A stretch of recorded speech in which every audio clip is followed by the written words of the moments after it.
ዲያቆናት ከትናንትና ከዋዜማው ጀምራችሁ እንደ መላእክት እያሸበሸባችሁ ስርዓተ ሰማይ ተሰራ በምድር የሰማዩን ስርዓት ስታከናውኑ ያደራችሁ የቅዱስ ያሬድ ልጆች አባቶች፣ ካህናት፣ አጋዕዝተ ዓለም ቅድስት ሥላሴ ቸርነታቸውና ምሕረታቸው በዝቶላቸው የመጣችሁ አረጋውያን አባቶች እንዲሁም እናቶች፣ ወንድሞቼና እህቶቼ ሕፃናትን ጭምር በወደደንና ባፈቀረን በጌታችን በመድኃኒታችን በኢየሱስ ክርስቶስ ፍጹም ሰላም እንደምን ዋላችሁ?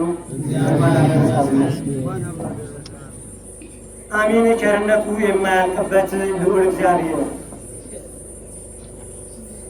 ልብሱ እሳት ዙፋኑ እሳት በመብረቅና በነጎድጓድ በእሳት የታጠረ በነፋሳት ላይ የሚራመድ ሰማይን በመዳፉ የያዘ ምድርን በቸርነቱ ያጸና ጨለማውን ገፎ በትንሣኤ ብርሃን የትንሣኤው ባለቤት በልደቱ ልደታችንን የመለሰልን በትንሣኤው ዳግም ነጭ ልብስ እንድንለብስ በትንሣኤ ብርሃን ያበራልን እንዲሁም ደግሞ በዛሬው ዕለት አጋዕዝተ ዓለም ቅድስት ሥላሴ የኃጢአትን ግንብ ያፈረሱበት አጋዕዝተ ዓለም ቅድስት ሥላሴ ምስጋና መስግኑ። ኧረ ካመሰገናችሁ በደንብ አመስግኑ። ይገሙት፣ ሰንሱት። አዎ ለእግዚአብሔር ምስጋና ያንስበታል። እንግዲህ በዛሬው ዕለት የተሰበሰብንበት ትልቁ ዓላማ ኑ እንረድ ነገሮሙ ለከለዳውያን እንውረድና የከለዳውያንን ቋንቋቸውን እንደባልቅባቸው እንዳይግባቡ እርስ በርስ እንደባልቅ ኦሪት ዘፍጥረት ምዕራፍ 11 በዚህ ቀን አጋዕዝተ ዓለም ቅድስት ሥላሴ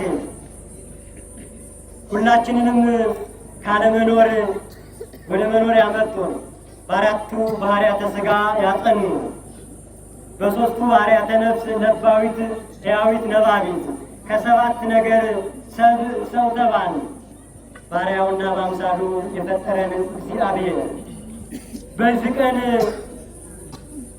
የኖህ ልጆች ከንፍር ውሃ ከጥፋቱ ውሃ በኋላ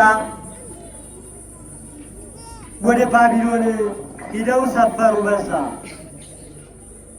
በሰናዖር ምድር ወደ ምድረ በዳ ሂደው በዛ ሰፈሩ። በዛ መኖር ጀመሩ።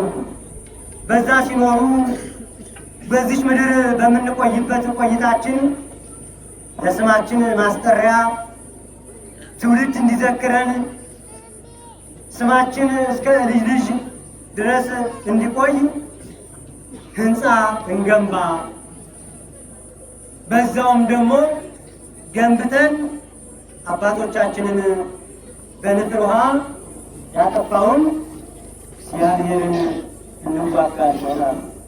አይገርምም? የሰው ልጅ ጥጋብ እኮ ከጥጋብ ረሃብ ይሻላል ይላሉ አበው። ከጥጋባቸው የተነሳ ምን አሉ? እግዚአብሔርን እንዋጋለን።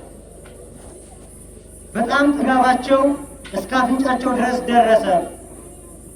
የተመካከሩትን ማቀሩ በጡብ እየረገጡ ድንጋይ አዘጋጅተው ሰማይ ጠቀስ የሆነ ሕንፃ ገነቡ። ከርዝመቱ የተነሳ በፀሐይ አብስለው ይመገቡ ነበረ። በዚህ ሰዓት ነበረ። አሁንም ከጥጋባቸው የተነሳ ጦርን አሹለው ሰይጣን ልቦናቸውን እንደ ፈርዖን እንደ ድንጋይ አደንድኖት አይምሯቸውን አጨልሞ ልቦናቸው ታውሮ ጦር ሰብቀው ወደ ሰማይ ማስወንጨፍ ጀመሩ ነው የሚለው። ከእንዲህ አይነት ትዕቢት ከእንዲህ አይነት ትምክህት እግዚአብሔር አምላክ ሁላችንን የሚሰውረን ወገኖች።